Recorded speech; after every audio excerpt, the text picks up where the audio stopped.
If you don't know the difference between a UPC code and an FNSKU, your entire Amazon shipment could be at risk at a fulfillment center. So make sure you know it's super easy. A UPC code, it's right here, it's on the left side. When you're going shopping at a store for anything, what's on there? It's a UPC code, right? So you're at Walmart, you're shopping, you scan it. Oh, trying to scan out. I got my cereal box. It's got the UPC code. And all the UPC codes on Frosted Flakes are the same, right? And that's what this is. It's a UPC code. Now, you need a UPC code to sell on Amazon 99% of the time. So if you want to create a listing, you need this UPC code, right? There's also something called an FNSKU code, right? So Amazon decided one day, hey, look, maybe instead of UPC codes, we can start doing FNSKU codes too. So that we can have sellers pick. Maybe they don't want to do UPC code, they can do an FNSKU code. So it kind of confused things, but there was a reason behind it, and I'm going to explain it.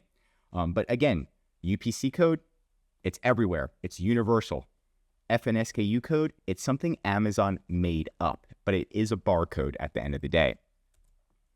Now, to get a UPC code, you're going to go to GS1.org, and then this is where you can buy a UPC code. Right, so you can do it officially. This is the official website to get a UPC code. And I believe it's usually $20 or $30 to get a code, which isn't too bad, right? So under here is a UPC code. And sometimes Amazon says, hey, look, I don't want you to use UPC codes anymore. You're going to start using our barcode because it's easier for us. And then they're going to force you to use their barcode. So you can see there's FNSKU, and they're going to put it right over. You have to put it over the UPC code. And there's a reason behind this. A reason behind this is pretty much there was people stealing inventory, right? So if you had a UPC code, let's say it was Frosted Flakes, you bought 1,000 boxes of Frosted Flakes and you're like, I'm going to make so much money. And then your friend from across the way is like, I'm going to order 1,000 boxes of Frosted Flakes, and you send them to Amazon at the same time. Amazon gets them, and they're like, okay, this is the same UPC code. This is the same UPC code. Is this owned by me, or is this owned by my friend? So Amazon accidentally mixes the inventory, and then all of a sudden, your inventory accidentally shows up in your competitor's inventory box because you guys have the same exact UPC code. So Amazon gets very confused. As you can see, co-mingled inventory, there's hijacker inventory, there's your inventory, and now everything is messed up. So they said, let's make an FNSKU because FNSKU Amazon gives you and nobody else has. You can't have two of the same FNSKUs, just like you can't have two of the same snowflakes, right? And once they say you need to get an FNSKU, you can just go to Amazon and click print item labels right here. And they're going to give you Amazon's item labels. You can just slap them on your product. Obviously, you need to cover any UPC codes. And then it says right here, use Amazon barcodes to track inventory. And it explains why. It's because of commingling, like I just said. And then Amazon barcodes. Manufacturer barcodes. So the manufacturer barcodes, they're trying to do away with.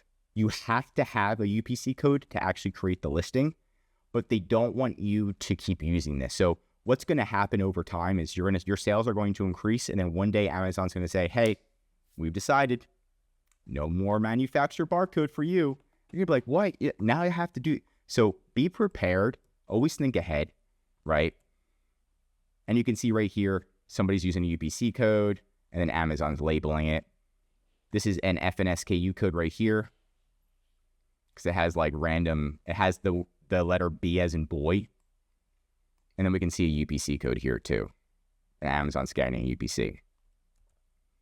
Right? Now, if you don't have a UPC code, you do not have to order from Amazon all the time or from GS1. You can say, hey, can I be exempted and not have to buy a UPC code? And you can be exempted. But it is very difficult to list products without a UPC code, okay? So to get exempted, you need to get brand registered, which means you need to get a trademark. Once you have a trademark, then you can apply So you pretty much contact seller support and say, hey, like, I want to supply for a GTIN exemption, aka it's like a UPC code exemption, a manufacturer barcode exemption. And they say, no problem, you don't have to get one. Here's your FNSKU.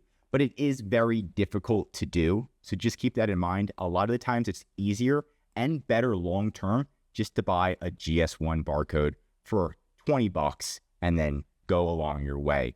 But that's the difference between an Amazon FNSKU code and a manufacturer UPC code, and why Amazon is starting to force every single seller to have an FNSKU code.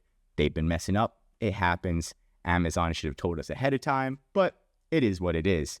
If you like this video, drop a like, and if you're an Amazon seller, highly recommend you subscribe to our channel. I'm Josh Hackett, CEO of EHP Consulting Group, signing out.